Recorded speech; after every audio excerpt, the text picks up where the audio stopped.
غانما شرفانه. Bună dragilor! Bine v-am găsit sau v-am regăsit aici pe canalul meu de YouTube. Dacă este pentru prima dată când mă vedeți, eu sunt Rojin și iubesc tot ceea ce înseamnă parfumuri și parfumerie, având o slăbiciune către latura middle-eastern. Dacă și voi sunteți în aceeași zonă de interes, v-aș mulțumi dacă ați apăsat butonelul de subscribe, implicit clopoțelul, pentru a primi notificare de fiecare dată când eu postez câte un videoclip nou. Această operațiune este total gratuită, nu vă costă absolut nimic să lăsați un like, să vă abonați, să lăsați un comentariu și, de ce nu, să distribuiți videoclipurile mele persoanelor cu adevărat interesate de acest subiect. Eu acum când filmez, suntem într-o mirifică zi de vineri, 21 februarie și da, mă uit pe geam, dar nu o să vă mai dau prognoza meteo, deoarece la precedentul videoclip am avut un comentariu foarte așa, în legătură cu ceea ce am spus eu cu și despre zăpadă, da? Dar, na, persoana aceea bineînțeles că a fost blocată. Asta nu înseamnă că nu aveți dreptul să vă spuneți opiniile în secțiunea comentarii, însă în limita bunului simț, da? Este ca și cum veniți în casa mea, eu vă primesc în casa mea și voi începe să mă înjurați. Asta făcând referire la comentariile nu tocmai ortodoxe. Una e să ne spunem punctul de vedere și alta e să ajungem, cum se spune la mine aici în Colentina, la măscări. Că dacă ajungem la măscări, era cândva și un status pe Facebook, da? Pot susține cu mâna pe inimă, de fapt, pot recunoaște faptul că în spatele acestui chip angelic zace un caracter de pușcăriaș rus și nu vreau să arăt ce pot și eu la partea de cuvinte neortodoxe. Bun. Mulțumesc. My scent of the day. Întâi și întâi de toate. Vine de la French Avenue. Este o obsesie. Da? Deci este o obsesie pentru mine. Am o sticlă de backup. Nu vreau să mă gândesc vreodată că mi-ar putea lipsi acest parfum și vorbesc despre nimeni altul decât Mirage exclusiv. Da, v-am tot terorizat eu cu acest parfum, dar pur și simplu îl ador. Îl iubesc. Nu ai cum cu el. Da, pur și simplu. Este acea cafea, bine, mai degrabă o jumătate de ceșcuță de cafea, dar nu este centrat pe acordul de cafea, dar se resimte cafeaua de aici. Cafea cu ceva pudră de cardamom pe deasupra, ai și un buchețel de iasomie undeva în fundal, dar ai și, nu știu, fumul de la o tămâie, dar din nou undeva în foarte mare depărtare și o dulceață dată de ceva acord de ud rășinos, aș spune eu, nu știu, nu am cuvinte, testați-l. Testați-l deoarece nu este tocmai acel safe blind buy. Da? Pentru mine este top 3 French Avenue, fără nici cea mai mică exagerare. Nu știu, îl ador. De la sticlă până la sucul din interior, da, este cel mai sexy, vrăjitoresc parfum din tot ceea ce am eu. Și în videoclipul de astăzi, de fapt, videoclipul de astăzi este dedicat tuturor iubitorilor / obsedaților, dacă sunteți ca mine, de cafea. Astăzi suntem la partea cu și despre cafea. Mai precis, 7 cafele. Da. Am alături de mine întreaga gamă Coffee Collection de la Fragrance World. V-am făcut anul trecut acest videoclip de tip unboxing cu cele, de fapt, primele 5 parfumuri din această colecție, plus Caramel Cascade. Mi se pare că am avut eu un videoclipul acela. Dacă nu l-ați văzut, îl aveți aici și. Dar, cei de la Fragrance World n-au stat cu minței și au mai scos 2 parfumuri. Și pentru că eu le-am de ceva multicel timp, mai precis de când au fost listate pe site-ul celor de la Dubai Collection, le-am purtat, o să vedeți micile daune sau marile daune, și consider că pot veni în fața dumneavoastră cu recenzia mea finală în legătură cu această gamă. Și da, am alături de mine și caietelul de lucru, adică agenda în care îmi notez eu cum se dezvoltă parfumul pe perioada purtării, întregii zile și așa mai departe. Deci, absolut tot ceea ce vedeți astăzi găsiți pe dubaicollection.ro dacă comandați în România sau arabianscent.net și dubaicollection.eu pentru comenzile din afara României, în speță Uniunea Europeană, dar și America, SUA și ca de obicei am uitat. Dar veți avea linkurile în bara de descrieri. Și codul ROJ25 va aduce un discount de 10%, indiferent dacă achiziționați sticle full size, ceea ce eu nu încurajez blind, da? Dar va aduce un discount de 10% și dacă achiziționați mostre înainte, ceea ce eu încurajez și susțin, da? Mai bine testați înainte să comandați o sticlă full size. Și la fiecare parfum în parte veți avea notele pe ecran. Voi începe cu Mocha. Și da, am păstrat toate parfumurile în cutie timp de 1 an de zile. Și acum, după acest videoclip, în sfârșit pot renunța la cutii. Bine, nu știu dacă voi renunța la ele, pentru că le vedeți cât de frumos arată. Aici avem Mocha, stickerul ce ne atestă autenticitatea și la sticlă. Și da, aceasta este dauna care i-am dat-o lui Mocha. Sticlele toate sunt identice la această gamă, adică arată așa. V-am mai spus eu și când v-am făcut unboxing-ul, nu știu, mi-ar fi plăcut enorm să fie așa sticla, adică fără partea asta de plastic jos, dar trecem peste, nu mai contează. Bun, capace metalice la toate și hai totuși să pulverizez și o să dau câte un singur puf, deoarece e mai bine așa. Ei bine, Mocha este acea cafea, fiind de tot condimentată, pudrat, lemnoasă, aș putea spune.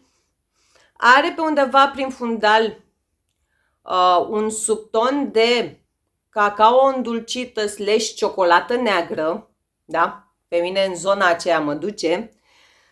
În opinia mea, este un parfum total unisex, de altfel nu o să mai repet același lucru, întreaga gamă mi se pare, îmi par a fi parfumuri total unisex, deoarece, exact cum am spus, dacă ești obsedat de cafea ca mine, nu știu, adică cafeaua nu e numai pentru femei, da? Cafeaua o consumă cu drag și bărbații. Bun. Mocha are ceva ce mă duce oarecum în zona parfumurilor cu cafea, de la casele Montale / Mansera. Însă, am parfumuri de la acele case, nu pot să spun că le detest, dar cu toate astea trebuie să recunosc faptul că parfumurile celor două case au sinteticuți, da? Au acolo ceva sintetic. Ceea ce nu pot spune și în legătură cu acest Mocha, da? Cafeaua de aici nu mi se pare, cum să spun eu, ascuțită, sintetică, da? Și așa mai departe. Este, dacă doriți, din întreaga gamă, Mocha este parfumul cu cafeaua cea mai parfumată, da?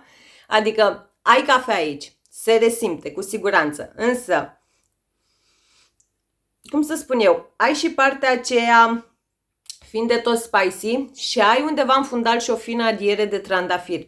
Dar când spun fină, este foarte fină. Știți că eu nu prea mă omor cu acordul de trandafir, dar trandafirul din Mocha este destul de ok pentru mine, da? Nu este absolut nimic deranjant. De fapt, asta vreau să spun.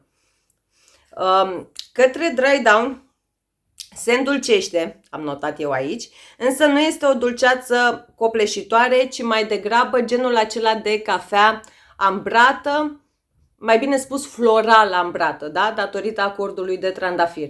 La capitolul performanțe, pe mine una stă foarte bine, la modul de 7-8 ore pe piele, o proiecție aproximativ 3 ore, primele 3 ore proiectează destul de agresiv, aș putea spune, iar siajul este mediu spre mare. Este genul de parfum, nu știu, dacă din nou, da? Dacă ești iubitor de cafea, îl poți purta oriunde și oricând, adică nu mi se pare prea mult pentru a fi purtat la job, la școală, e drept, mai puține pulverizări. Însă nu este genul acela de aromă care să deranjeze, da? Foarte, foarte fain. Dacă ar fi să-i dau o notă, ca să și dăm note la fiecare parfum, să facem să fie totul mai palpitant, da? I-aș da un 9 din 10, nu la modul că nu este un parfum bun, ci nu este fix favoritul din întreaga colecție pentru mine, da? Dar ca parfum, exact cum v-am spus, ca parfum de sine stătător, este fix ceea ce trebuie, doar dacă îți place acordul de cafea în parfumuri. Exact cum v-am spus, Mocha din întreaga selecție este parfumul cu cafeaua cea mai parfumată, da? Este cafea, însă are partea aceea fiind de tot spicy și atingerea aceea fiind de tot florală, da? În speță acordul de trandafir. Bun. Următorul a fost, și da, a fost, pentru că între timp, de când cu cele două parfumuri recent lansate, topul preferințelor mele în legătură cu această gamă s-a cam modificat. Vorbesc aici despre Copy Luwak și da, nu mai are rost să vă spun care e faza cu acest nume, Copy Luwak, și în speță cu această cafea.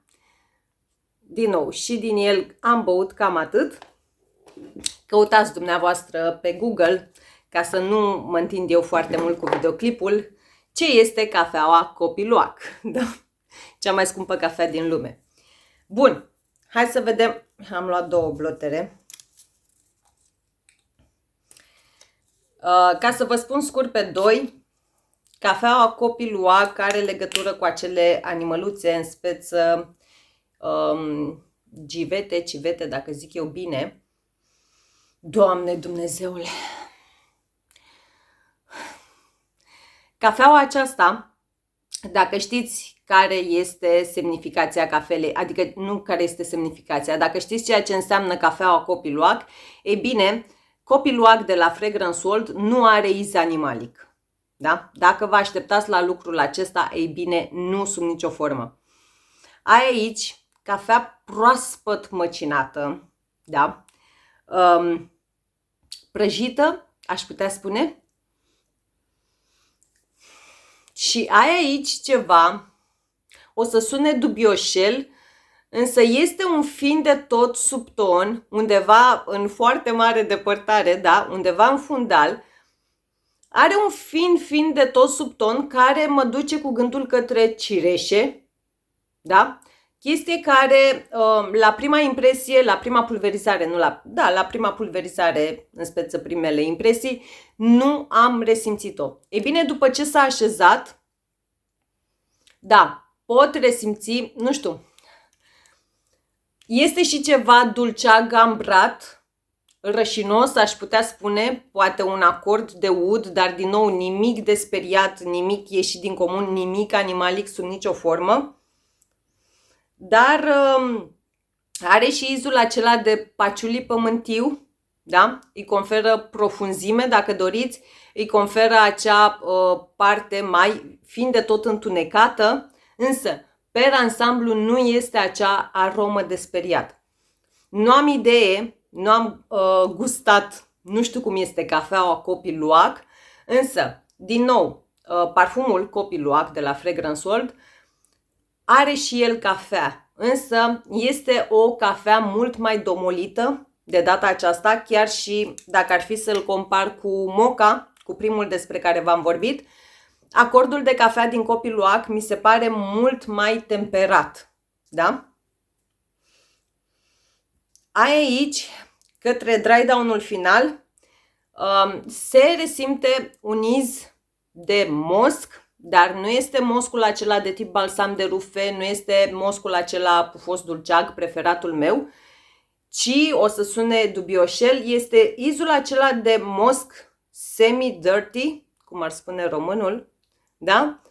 Dar din nou nu este nici animalic. Nu știu, e genul acela de mosc fiind de tot carnal, dacă are sens. Nu știu, pe mine una pur și simplu așa mă duce cu gândul. Nu este skanky, sub nicio formă și din nou, nu este nici extrem de gurmand, nu este extrem de dulce ca parfum, nu este extrem de dulce pe partea aceea de acorduri zaharicioase, zaharate, da? Dar are o dulceață ambrat rășinoasă, o dulceață rășinoasă, mai bine zis, da? Din nou, total unisex. Acesta la capitolul performanțe urcă puțin ștacheta dacă doriți, da? În sensul că îl pot resimți pe pielea mea undeva la 8-9 ore, iar siajul este agresiv, să spunem, măricel, da? Iar la proiecția de fapt vreau să spun că este agresivă, dar nu mai contează, o proiecție puternică în primele 3-4 ore, da? Dar, din nou, acesta ar putea fi versatil, adică nu e ceva supărător, nu e ceva care să deranjeze pe cei din jur, dar nu știu, mai degrabă purtat seara. Nu mă întrebați de ce, eu una așa asociez această aromă. Bun, următorul, și da, am 2 sticle la următorul, nu mă întrebați ce am făcut cu comenzile și de ce am 2 sticle, că nu știu să vă spun. Vorbesc aici despre caramel macchiato, da. Dintr-una s-a băut jumătate și mai avem aici una. Nu știu cum am reușit să am 2 sticle și nu înțeleg de ce ambele sunt începute, dar nu mă întrebați, nu mă luați la rost că nu. Habar n-am să vă spun. Dar ete 2 bucăți de caramel macchiato. Ei bine, caramel macchiato din nou a fost unul din preferatele mele din această gamă. Este primul gurmand al gamei și o să înțelegeți mai târziu de ce spun lucrul acesta. Da. Ai acel cappuccino cu multă vanilie, cu mult caramel pe deasupra, pur și simplu sirop din acela dens de caramel, dar caramel simplu, da? Nu caramel sărat.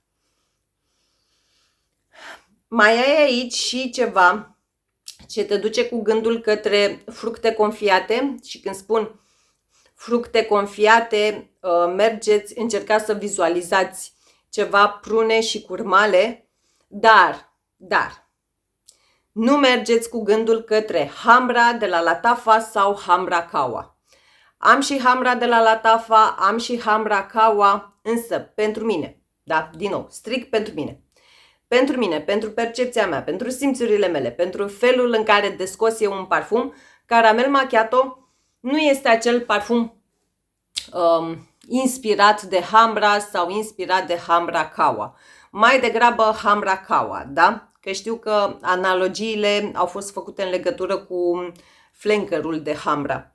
Pentru că aici ai un parfum mult mai ambrat, dar totodată fin lemnos, da?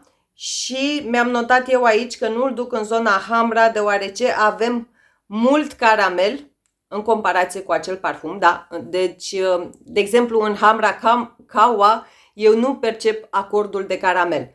În caramel macchiato, după cum îi spune și numele, ai caramel din belșug. Dar chiar dacă spun că ai caramel din belșug, nu te gândi că este genul acela de dulce, copleșitor, leșinător și așa mai departe.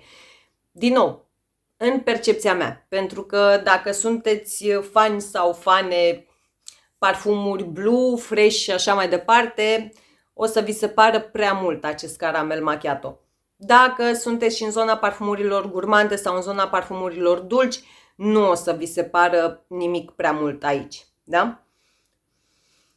Dar mai ai aici, în special către dry down-ul final, am notat eu, un acord de patchouli care îi conferă o profunzime aparte, care, cum să spun eu, pur și simplu duce parfumul în altă direcție, da? În afară de, adică în deschidere ai partea aceea gurmandă, ai caramel și așa mai departe, ai acel cappuccino cu vanilie, cu caramel și tot ce v-am înșirat eu până acum. Însă, către dry down-ul final, prinde, cum să spun eu, izul acela pământiu, dar nu vă gândiți, cum să spun eu, neapărat la pământ umed, mușchi de copaci și așa mai departe. Are ceva care se combină foarte, foarte fain și îți lasă senzația aceea de, îți conferă aura aceea de mister, mai bine spus, da? Nu e genul de parfum liniar, ca să mă fac mai bine înțeleasă, sper. Bun, dacă ar fi să-i dau o notă, și cred că am uitat la Copiluac, Copiluac este un 10 din 10 pentru mine, categoric, iar Caramel Macchiato, da, recunosc, este și el în continuare un 10 din 10. Exact cum v-am spus, nu mi se pare, adică nu îl duc atât de aproape de Hamra Kawa. Are și acesta cafea, fiind de tot de cafea, are și Hamra Kawa, are și acest acord de curmale și prune uscate, regăsim curmale și în Hamra Kawa, însă la un moment dat se separă, da? Nu este un parfum inspirat din acela. Eu un alt percep cu totul diferit. Chiar sunt curioasă dacă l-aveți, Caramel Macchiato. Lăsați-mi și mie în secțiunea comentarii, nu știu, cum este pentru dumneavoastră. Chiar sunt curioasă dacă doar eu îl percep diferit față de Hamra Kawa. Bun.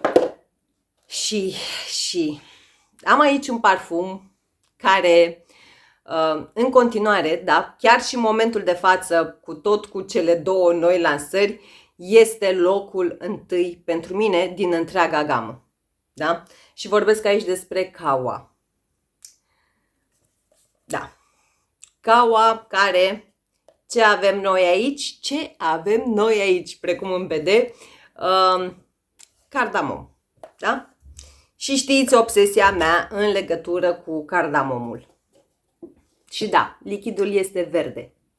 Verde și e verdele acela care îmi place mie. Bun, trecând peste partea aceasta, ei bine, Hamra, am rămas cu Hamra. Kawa de la Fragrance World, exact cum v-am spus, este și va rămâne preferatul meu. Doamne Dumnezeule! Cafea arabica, cafea neagră, cafea turcească, fără dulcețuri, fără frișcă, fără zahăr, fără absolut nimic, dar cu foarte multă pudră de cardamom pe deasupra. Pur și simplu asta miroși. Pur și simplu e genul acela de parfum care pe mine mă duce în Turcia, mă duce la masă cu cumnatele mele, pentru că da, cu ele am băut această cafea. Știu, de fapt se spune precum că, nu se spune că Kawa. Se spune faptul că, virgulă, Kawa este acea cafea pur Middle Eastern, mai mult în zona arabilor, dacă doriți, însă, credeți-mă că se bea la greu și la turci. Da? Deci pur și simplu miroase precum acele dimineți petrecute de mine în Turcia alături cu cumnatele mele, savurând cafea neagră, fără dulceață, fără absolut nimic, cu cardamom pe deasupra. Extrem de natural redat mirosul. Cardamomul de aici este divin. Este unul din cele mai frumoase acorduri de cardamom pe care eu le-am întâlnit în parfumurile pe care le dețin, iar cafeaua din nou. Este pur și simplu acea cafea fără lapte, fără frișcă, cafeaua aia care te trezește din morți, ca să mă exprim așa. Bun, mi-am notat eu aici că această aromă de cafea cu cardamom, eu o resimt pe mine în primele 2 ore, după care se îndulcește puțin, dar nu foarte mult. Este, dacă doriți, cel mai puțin dulce, aș putea spune, și mă uit la celelalte și cred că da, este cel mai puțin dulce parfum din întreaga colecție, dar are și o parte lemnoasă, da? Pe măsură ce se dezvoltă, pe măsură ce se apropie de dry down-ul final, și are și izul acela de fum, însă Nu știu, nu vă gândiți la fum de tămâie sau fum de lemne sau așa mai departe, ci pur și simplu, nu știu dacă ați fost vreodată, eu am întâlnit treaba asta în bazar, în Turcia, la modul de cafea prăjită și în momentul în care uiți de cafeaua aceea pe care o pui la prăjit, boabele acelea pe care le pui la prăjit, automat iese fumul acela din ele, da? Fix izul acela de fum, despre fumul acela vorbesc eu. În opinia mea, din nou, factorul Middle Eastern pur și simplu urlă în kawa, dar nu mergeți cu gândul către oud, șofran, trandafir sau chestii care le asociem de obicei cu acest acord Middle Eastern. Când spun că acordul Middle Eastern urlă în acest parfum, mă refer strict la partea aceea de cafea pur Middle Eastern. Adică e genul acela de cafea pe care eu în România nu am întâlnit-o, ci doar acolo în lumea lor, dacă doriți. Da, pentru mine în continuare este 1000 din 10. Va mai veni o sticlă cât de curând în viața mea. Și da, este preferatul meu din această gamă. Bun. Mai departe scrie în carte mai departe îl avem pe Irish Coffee, care, ce să vedeți, miroase precum un Irish Coffee. V-a plăcut asta, nu? O secundă ca să observați cât de închis la culoare este lichidul, însă nu este cel mai închis la culoare. Iar Irish Coffee este obraznicul gamei, dacă doriți, rebelul gamei. Acesta mi-e și frică să-l pulverizez, deoarece este și cel mai performant. Da, dar îmi place. E băiatul acela rău sau fata aceea rea a întregii colecții, deoarece automat, exact cum v-am spus, exact cum ne spune și numele, miroase precum un Irish Coffee, însă mi se pare că v-am mai povestit eu atunci când am făcut unboxing-ul, am băut, adică am tot încercat să găsesc un Irish Coffee bun la noi în România, în speță în București. Însă, nu. Dacă aș găsi un Irish Coffee care să miroasă precum acest parfum, cred că l-aș sorbi, vorba aceea, l-aș da pe gât fără să clipesc. Ai aici foarte, foarte puțină cafea pământie și ai acel acord Boozy. Un acord Boozy care, în momentul de față, bine, nu acum după un an de zile, hai să spunem după primele 2 săptămâni, e genul acela de acord Boozy extrem de rafinat, nu este ceva deranjant, nu este ceva supărător. Dacă la prima pulverizare mi s-a părut un pic too much, nu știu, după primele 2 săptămâni s-a dezvoltat foarte, foarte frumos. Da, ai toate tăriile din lume dacă doriți, ai rom, ai whisky, ai coniac, combinate cu ceva cafea, însă aș putea spune, referitor la acest parfum, faptul că acordul Boozy este rolul principal, dacă doriți, iar acordul de cafea este rolul secundar. Nu este acel parfum, cum să spun eu, pe care să-l poți purta la sală sub nicio formă, la școală, la job și așa mai departe. Nu țipă a bodegă, cum spun eu, însă se resimte acordul Boozy. E genul de parfum pe care îl poți purta, nu știu, la o întâlnire, la, nu știu, când pleci cu băieții, când pleci cu fetele și așa mai departe. Exact cum v-am spus, îndrăznețul gamei pentru mine și parfumul cu cele mai mari performanțe. Și când spun asta, mi-am notat aici că pe piele se resimte undeva la 10 ore, proiecție agresivă în primele 4-5 ore, iar siajul este unul mare. E genul acela de parfum care bubuie și tocmai de asta este, cred că, și cel mai puțin abuzat din toate, dar nu este rău. Pe măsură ce se dezvoltă, se îndulcește foarte, foarte puțin.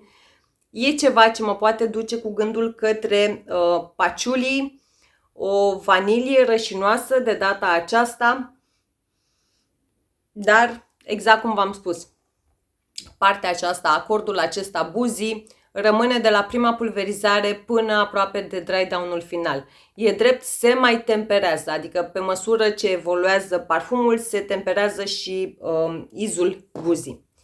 Bun, beau o guriță de apă și trecem la ultimele două lansări ale gamei.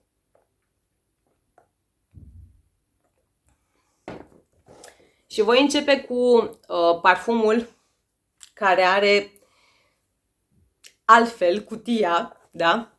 Arată așa. Vorbesc aici despre Double Espresso. Și da, în timp ce toate celelalte cutii sunt albe, la Double Espresso avem această cutie maro. Și da, fiind mai nou, nu l-am abuzat atât de mult. Și baza, da? Toate celelalte sticle au baza aceasta albă. Double Espresso o are maroniu foarte închis. Bun. Ei bine, Double Espresso și-a făcut loc destul de repede în topul preferințelor mele. Să vă spun că miroase precum un Double Espresso, deci nu știu. Cei de la Fragrance World, prin această gamă, prin această colecție, apropo, nu v-am spus de la bun început un lucru care trebuia să-l specific, faptul că toate aceste parfumuri, în opinia mea, sunt, Doamne, se simte nenea ăsta, sunt creații personale, ADN original, cum se spune, adică nu sunt parfumuri inspirate din alte arome deja celebre.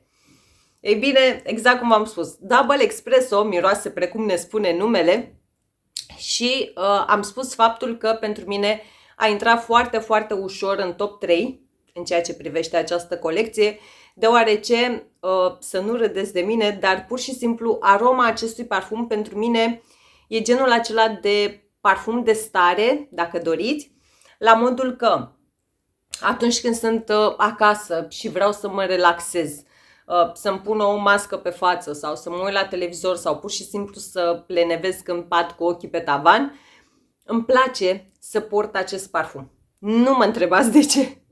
Ori datorită faptului că sunt pur și simplu, v-am mai spus eu în alte videoclipuri, eu sunt obsedată de cafea. Da? Beau foarte multă cafea pe parcursul zilei, dar în afară de treaba asta și zațul acela, pentru că eu ador cafeaua la ibric, cafea turcească. Zațul acela pur și simplu îmi place să-mi exfoliez fața, corpul cu el și așa mai departe. Deci eu iubesc cafeaua sub orice formă. Poate din cauza aceasta îmi place să port Double Espresso atunci când mă relaxez și mai este un moment în care ador să-l port și anume atunci când mă simt extrem, extrem de obosită. Da? Deci, din nou, să nu râdeți de mine. Când mă simt foarte obosită, pulverizez Double Espresso pe mine. În afară de treaba aceasta, ca parfum, aș putea spune că acesta este cel mai liniar din întreaga colecție, adică nu vă așteptați la nu știu ce dezvoltări și chestii complicate, alambicate și așa mai departe. Este exact cum v-am spus, pentru adevărații iubitori de cafea, e drept. Către dry down-ul final prinde un fin de tot sub ton lemnos, însă tot este Double Espresso, da? Și v-am spus decât că este un parfum de stare, adică îl port atunci când sunt în casă. Când ies afară, îmi place să fac layering cu el. Adică e genul acela de aromă pe care o poți combina și da, mă uit în acea direcție pentru că eu, ca să-mi scot toate parfumurile, a trebuit să scot alte parfumuri. Și am acolo scos Just Choco de la Fragrance World. Da, merge de minune cu acel parfum. Eclair Fair, uite, cu coconut, lece, nu am încercat, cu soar de la Fragrance World, adică ADN-ul lui Grand Soir, da? Din nou și cu acela îmi place să-l combin, dar foarte, foarte mult îmi place să combin cu ADN-ul lui Gentle Fluidity Gold de la MFK, da? Aveți varianta aceasta, s-au schimbat sticluțele de la Fragrance World. Ei bine, acesta combinat cu parfumul acesta, când ies afară, sunt ceva de nedescris. Ca performanțe, exact cum v-am spus, nu cred că are o lună, cred că are 3 săptămâni, dacă nu mă înșel. Da, cred că undeva la 3 săptămâni. Scuze. Pe pielea mea, undeva la 7-8 ore, proiecție puternică în primele 2-3 ore, siaj mediu de data aceasta. Dar, exact cum v-am spus, este top 3. Și ultimul, dar nu cel din urmă, Affogato, care vine în acest ambalaj. Sticluța arată așa și da, are daună ceva mai mare decât Double Espresso și vă explic imediat de ce. Și da, iese mai greu. Bun, așa arată sticluța. Ei bine, pe acesta o să-l dau pe piele direct, da, nu vreau să-l prăpădesc. Avem, nici nu v-am explicat, adică nici nu v-am arătat faptul că avem atomizoare presurizate. Doamne Dumnezeule, Doamne Dumnezeule! Întâi și întâi de toate, pentru toată lumea care m-a întrebat, este Affogato o inspirație pentru Amore Cafe? Nu, nu este. De fapt nu mai am 10 ml. Am un decant, am avut 10 ml, mai am ceva din el, din Amore Cafe. Am toate inspirațiile pentru Amore Cafe, dar Affogato nu este un parfum inspirat din Amore Cafe de la Mancera. Da? Clar, nu. Este cremosul și seducătorul întregii colecții, întregii game și alături, unde am pus eu? Aici. Alături de Kawa, și îl țineam invers ca de obicei. Acestea două sunt locul întâi pentru mine. Da? Deci nu există Kawa să fie mai presus sau Affogato mai presus. Cu toate că sunt ADN-uri olfactive total diferite. Da? Total diferite. Affogato este acel gurmand proaspăt, aș putea spune. Haideți ca să vă zugrăvesc mai bine. Am înțeles, întâi și întâi de toate, am înțeles faptul că Affogato este un desert italienesc. Și da, am avut senzația de apă în gură, cu toate că vreau să vă spun faptul că nu am gustat, nu am testat, nu am mâncat niciodată Affogato. Însă, ce-mi dă mie la nas? Pur și simplu ai 3 cupe de înghețată cu vanilie, peste care torni puțină cafea, nu foarte mult, torni și mult sirop de caramel, dar din nou caramel simplu, nu acela sărat, și pui fix o picătură de coniac, rom, pe undeva pe acolo. Fix așa miroase. Nu vă gândiți unde este Irish. Aici. Nu are nici pe departe gradul de buzi care îl are acesta, nu sub nicio formă. Affogato pur și simplu este extrem de bine echilibrat. Nu este nici gurmandul acela care poate fi copleșitor, da? Cum este caramel macchiato pentru alte persoane, nu și pentru mine. Este, exact cum v-am spus, extrem de bine echilibrat.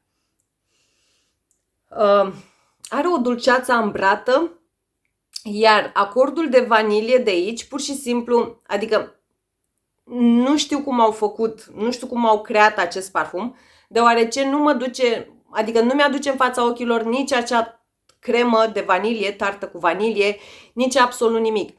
Are ceva răcoritor în el, da? Deci pur și simplu nu mă lasă să mă gândesc la altceva în afară de înghețată cu vanilie. Cred că aș putea purta Affogato și în vreme caldă. Primăvara cel puțin cu siguranță da. Adică nu e ceva sufocant. Vara, cred că mai degrabă în seriile de vară l-aș putea purta. Și, exact cum v-am spus, nu știu, nu-l pot asocia cu absolut niciun parfum. Da?